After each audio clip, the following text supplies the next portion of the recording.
Егер бордақыдағы малдарыңыз жем-шөпке тәбеті болмай, көзді кіртиіп, жүндері ұйпа-түйпа болып, күннен күнге жүдеп, арықтап бара жатса, бұл видеоны соңына дейін көріңіз. Видеоны бастамас бұрын лайк басып, арнаға жазылып, достарыңызбен бөлісіп, қолдап қоюды ұмытпаңыз.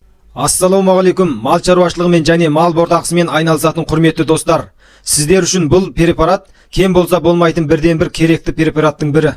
Бордақыда тұрған малдарыңызда осы айтылған жағдайлар кездессе, ол мал ағзасына витамин В1, В2, В6-ның жетіспеуі.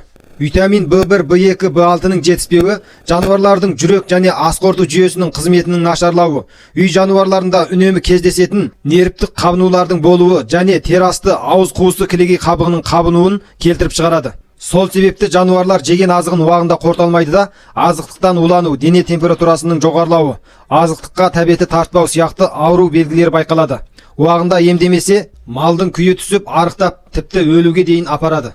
Үнемі кездесетін осындай жағдайларды ескере отырып, біз сіздерге мынадай тамаша препаратты таныстыруды жөн көріп отырмыз. Ол болса Б дәрумен кешені, яғни витамин В түріндегі мультивитаминдер. Сонымен қоса кумуатты, қабынуды басып, қызуды түсіретін, уытты қайтаратын антибиотик. Бұл екі препарат бірге жүреді, яғни екеуі екі түрлі ампулада болғанменен бір-бірісқа сордырып, малдың бұлшықетінен сала бересіз. Ірі қара, жылқы сияқты үлкен малдар үшін екеуінен бір-бір ампула алып, бір-бірісқа сордырып, толық араласқаннан кейін бұлшықетіне саласыз. Ал ұсақ малдарға жарты-жарты ампуладан салсаңыз болады. Осы препарат арқылы ішпей қалған, жемей қалған малдарыңыздың ас қорыту жүйесін қалпына келтіріп, жалғасты жақсы ет алуына көмектесе аласыз. Егер осындай дәрілер керек болса, 837 255 0731 немесе 837 171 3302 нөміріне хабарласып, толық ақпарат ала аласыздар. Сонымен қатар, тіпті де көптеген құнды ақпараттарды Қазбет YouTube арнасына өтіп көре аласыздар. Профилдегі сілтеме арқылы YouTube арнаға өте аласыздар.